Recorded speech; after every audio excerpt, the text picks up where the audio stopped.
Sıfatlar. Sıfatlar ya da ön adlar, isimlerin rengi, biçimi, durumunu nitelemek ya da isimleri işaret, sayı, yer, belgisizlik ve soru gibi belirtmek amacıyla kullanılan sözcüklerdir. Sıfatlar temel olarak ikiye ayrılır: niteleme ve belirtme sıfatları. Türkçe'de sıfatlar isimlerden önce gelir. İsim ve sıfatı bir bütün olarak ele alırsak, bu kelime gruplarına sıfat tamlamaları denir.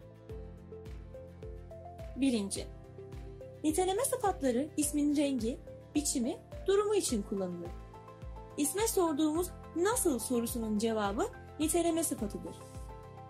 Pembe kalemlik sıfat tamlamasında kalemlik sözcüğünün nasıl olduğunu anlamak için nasıl sorusunu sorduğumuzda kalemliğin rengini yani pembe cevabını alırız. Nasıl kalemlik? Pembe kalemlik. 2. Yuvarlak masa sıfat tamlamasında isme yani masaya nasıl olduğunu sorarsak yuvarlak cevabını alacağımız için yuvarlak sıfat görevindedir. 3.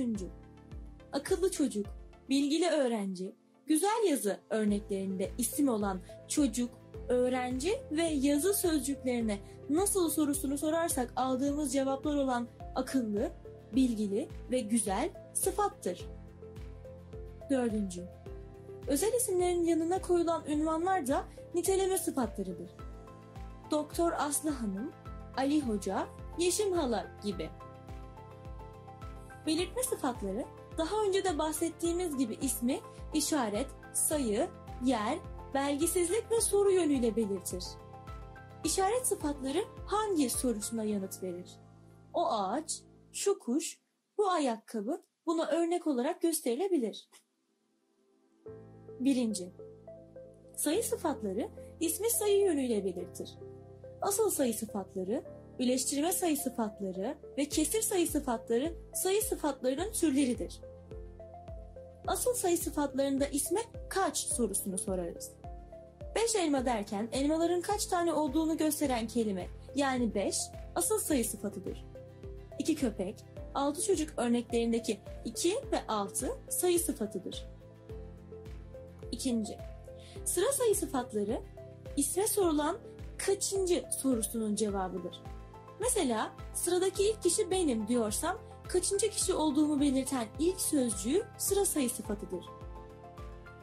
12. soru dendiğinde 12. sözcüğü de aynı şekilde sıra sayı sıfatıdır.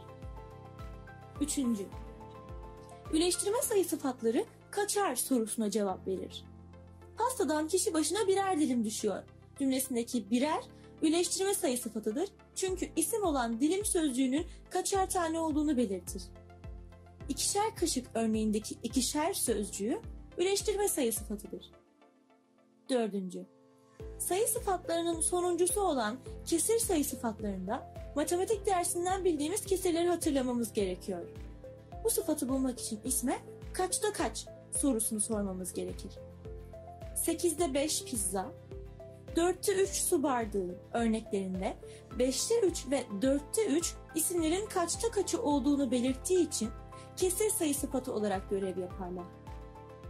Yarım ölçü, çeyrek kaşık derken yarım ve çeyrek de aslında 1/2 ve 1/4 anlamlarına geldiği için yine kesir sayı sıfatları grubunda ele alınır.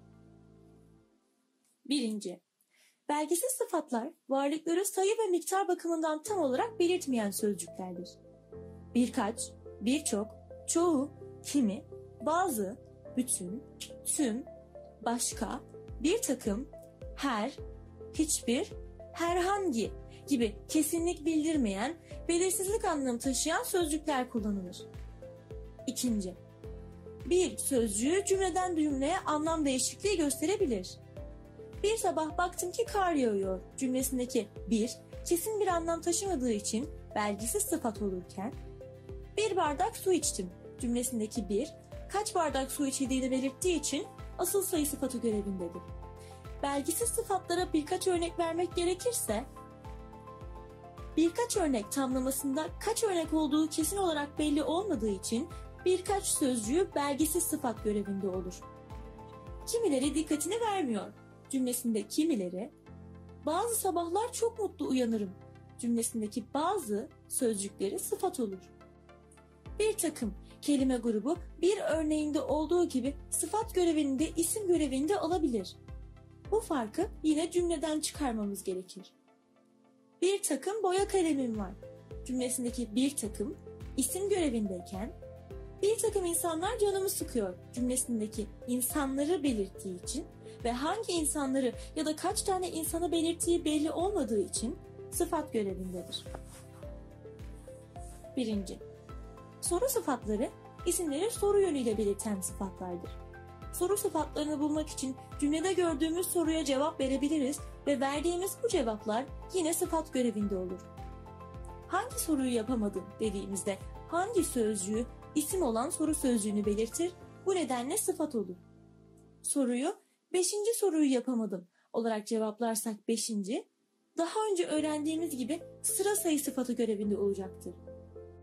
Bu sene kaç kitap okudun cümlesindeki kaç, hangi ayakkabı tamlamasındaki hangi, nasıl bir saat cümlesindeki nasıl soru sıfatı olur.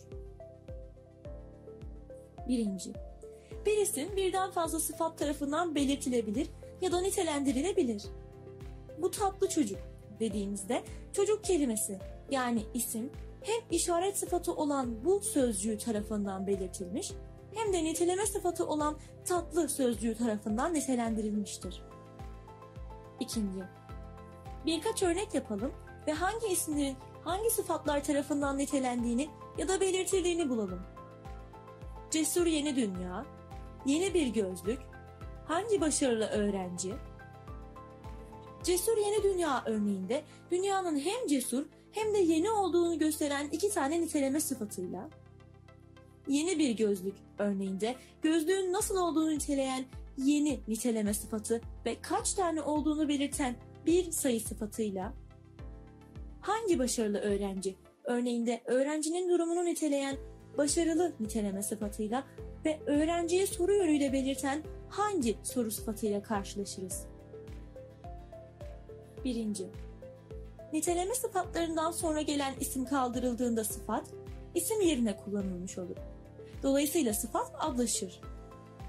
Küçük çocuklar erkenden uyur cümlesi, küçükler erkenden uyur olarak değiştirilirse, eskiden sıfat olan küçük çocuğu küçükler olarak adlaşmış ya da isimleşmiş olur. Beyaz pantolonlar indirimde cümlesi, beyazlar indirimde olarak değiştirilirse, beyazlar sözcüğü artık adlaşmış sıfat görevindedir. İsimlerin yanına getirilen ki eki isimleri sıfat yapabilir. Sınıftaki öğrenciler dediğimiz zaman normalde sıfat olmayan sınıf sözcüğü öğrencilerin durumunu nitelediği için sıfat olur. Hangi öğrenciler? Sınıftaki öğrenciler. Bugünkü ders, sondaki mum tamlamalarında da bugünkü ve sondaki sözcükleri sıfatlaşmıştır.